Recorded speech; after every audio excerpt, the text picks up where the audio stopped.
আসসালামু আলাইকুম, আশা করি অনেক ভালো আছেন। আমি আজকে নাউন ফ্রেজের একটা পজিশন নিয়ে কথা বলবো। সে যে পজিশনটা হচ্ছে সাবজেক্ট পজিশন। অর্থাৎ সাবজেক্ট পজিশন আমরা যে স্ট্রাকচারে যে কোনো অংশই পাবো, আমরা শব্দগুচ্ছ পাবো, সেটাকে আমরা নাউন ফ্রেজ বলবো।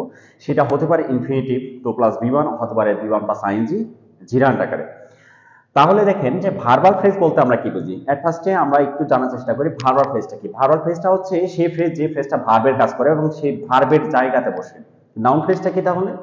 যে জায়গাটাতে নাউনের পজিশনটাতে বসে যখন নাউনের কাজটা করে এবং সেটা ইট দ্বারা রিপ্লেস করা যায়, তাহলে সেটাকে বলবো আমরা কি নাউন ফ্রেজ।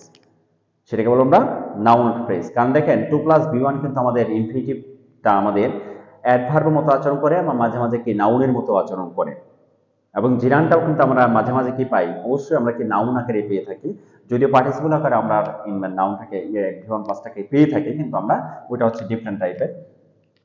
দেখেন যদি আমরা যে to read English is important, এখন এইটাকে দেখেন টু রিড, টু লার্ন, এই ভার্বের অংশটা দেখে কিন্তু অনেকেই এটাকে ভার্বাল ফ্রেজ মনে করার চেষ্টা করে, কিন্তু এটা টোটালি একটা রং আইডিয়া। সেটা হচ্ছে যে টু লার্ন ইংলিশ, এটা হচ্ছে দেখেন যে ভার্বের কাজ করে না, কিন্তু এখানে ভার্বের কাজ যদি সে করতো তাহলে ভার্বের পজিশন যদি থাকতো, ভার্বের পজিশনে বসে যদি ভার্বের কাজ করতো তাহলে সেটাকে আমরা নাউন ফ্রেজ বলতাম, ভার্বাল ফ্রেজ বলতাম। কিন্তু এখানে দেখেন পজিশনটা হচ্ছে ভার্বের, কারণ দেখেন সাবজেক্টের পূর্বে জায়গাটা হচ্ছে কি, ভার্বের পূর্বে জায়গাটা হচ্ছে কি সাবজেক্টের, তাহলে ডেফিনেটলি এটা আমাদের সাবজেক্টটা কাজটা করতেছে কি সাবজেক্টে। তার মানে দেখেন ইট দ্বারা রিপ্লেস করা যাবে। নাউন ফ্রেজ থেকে মাঝে মাঝে আমরা সবসময় কি করতে পারবো, ইট দ্বারা রিপ্লেস করা যাবে।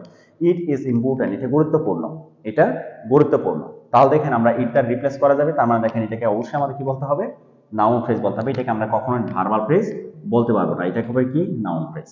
আচ্ছা, দেন দেখেন আছে আমাদের reading book is his habit, বই পড়াটা হচ্ছে কি তার অভ্যাস। তাহলে দেখেন এই যে আন্ডারলাইন করা অংশটুকু হচ্ছে যে এটাকে বলা হচ্ছে কি ফ্রেজ, নাউন ফ্রেজ বলবো আমরা না ভার্বাল ফ্রেজ বলবো। এখন দেখেন যে রিডিং, এই জিরানটা দেখে কিন্তু অনেকেই মনে করে যে এটা ভার্বের অংশ, কারণ ভার্বের সাথে আইএনজি করলে কিন্তু আমরা, যে ভার্বের সাথে আইএনজি করলে আমরা কিন্তু পার্টিসিপল পেয়ে থাকি এবং জিরান হয়ে থাকি। জিরান কাজ করে কার মতো, জিরান কাজ করে নাউনের মতো, ভার্ব এবং নাউনের মতো, এবং পার্টিসিপল কাজ করে ভার্ব এবং অ্যাডজেক্টিভ মতো। এই জিনিসটা কিন্তু আমাদের মনে রাখতে হবে। তাহলে যদি আমরা বলি যে এইখানে দেখেন এই যে ভার্বের অংশটা রিডিং বুক ইজ, তাহলে দেখেন এটাকেও কিন্তু ইট দ্বারা রিপ্লেস করা যাচ্ছে, এটাকে আমরা ইট দ্বারা রিপ্লেস করতে পারি, ইট ইজ হিজ হ্যাবিট, এটা তার অভ্যাস। তাহলে দেখেন যদি আমরা ভার্বের পজিশনটাতে কোনো ফ্রেজ পাবো, যে কোনো স্ট্রাকচারে হোক সেটা, যে কোনো স্ট্রাকচারে হোক সেটা, সেটা অবশ্যই কি হবে, নাউন ফ্রেজ হবে। কিন্তু ভার্বের অংশ দেখেই আমরা কি ভার্বাল ফ্রেজ বলবো, এরকম ধরনের আইডিয়া কিন্তু আমাদের থাকা চলবে না। পরবর্তী ক্লাসে অন্য কোনো টপিক নিয়ে দেখা হবে। সে পর্যন্ত ভালো থাকেন, সুস্থ থাকেন। আল্লাহ হাফেজ।